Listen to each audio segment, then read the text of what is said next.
I'm Liz Gardiner. I'm the founder of Fablevision, the charity. I was the artistic director and now I'm one of the board of directors.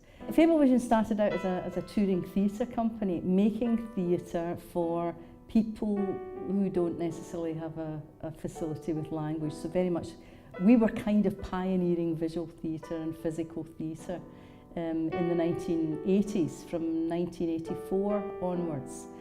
And as we worked in particularly disability resource centres, as was then, we always had workshops along with the performances. And there were people with disabilities in the resource centres who were just desperate to participate, desperate to be involved, desperate to perform. And I mean, this was way, way before anybody had talked about disability theatre or disability arts of any kind, really. And we thought, this is not right. These folk are not being given the opportunity to develop their talents. They're sewing beads or making baskets, or, you know, it's not right. We need to do something about this. So we started off with workshop programmes, mainly in the west of Scotland, but also in Central Belt, but also Argyll. We managed to persuade Brian Beattie, who at that time was he ran Disability Scotland.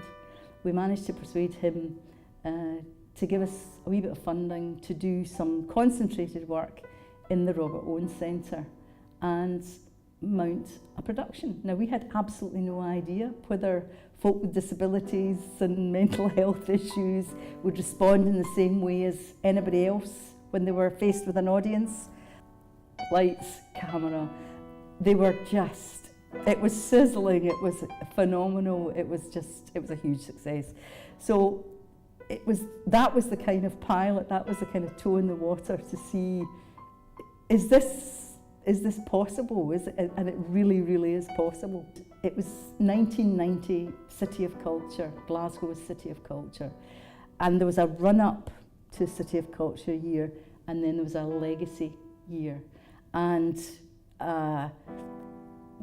Strathclyde region only agreed to participate in the City of Culture if funding was available for their priority areas. In other words, communities and arts and disability, those kinds of areas, disadvantaged communities and arts and disabilities. So at that time, there were only a couple of companies doing that kind of work in Glasgow, ourselves and Projectability.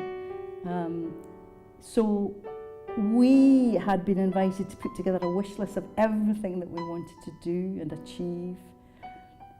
And we did, and we got the money. So then we had to spend the next 5 years delivering it. It almost killed us. But at the end of that, we had launched Birds of Paradise. The process was identify the people in the places that we had been working, running workshops, bring them all together in one place, create a performance piece, and the first one was called The Age of the Cage, written by Tom Lannon, who actually gave us the name Birds of Paradise because it came from R.D. Laing, who talks about the spirit flying free of the body, and he felt that sort of encapsulated. He also gave us the wonderful term that he had to find himself always working with the severely able-bodied. It was controversial. It was challenging. I mean, the opening scene was sort of 20 or 30 wheelchairs with lights coming out of the gloom and challenging the audience. And it was all asking questions about our attitudes towards people with disabilities. So we had stock characters talking across the head of our hero, in drag. Very much the flavour that I think you guys are now.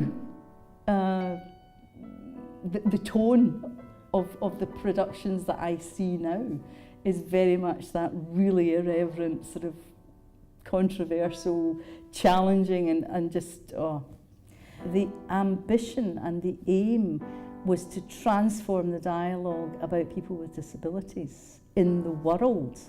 That was the ambition.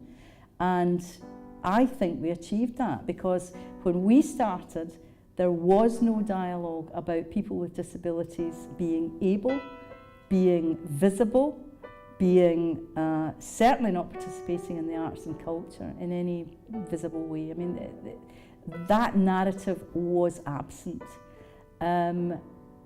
So much so that we who were working in that area were amazed at the lack of the narrative and the huge talent and potential and passion and ambition that we were finding as we went round the disability resource centres mainly. And it was an imperative, it became an imperative, it became somebody needs to do something about this. Who's going to do something about this? Oh, I expect that will be me then, because there was nobody else. I think the politicians and the cultural sector, and there was an awareness that this was something that was going to have to be addressed. It couldn't be ignored any longer. There was a demand, there was an imperative, there was, and parents too, of children, of the young folks with disabilities were very, very vocal. It was couched in that kind of, we're the ones who care about these poor disabled people, and you're putting them on display, and you're bad people for doing that. So it was very self-righteous, and those conversations are still being had. But Birds of Paradise is there and doing it, and wonderfully, and producing actors for television shows and companies, and people are going on to do wonderful things from Birds of Paradise, as well as Birds of Paradise doing wonderful things. So that was always the vision, that Birds of Paradise would be the aspirational role model for everybody to know if they were feeling worried about their body or their ability, or didn't feel, all they had to do was look at Birds of Paradise and they would know it's possible, and there would be hope, and there would be aspiration and ambition just from seeing what Birds of Paradise was doing. That was always the aim.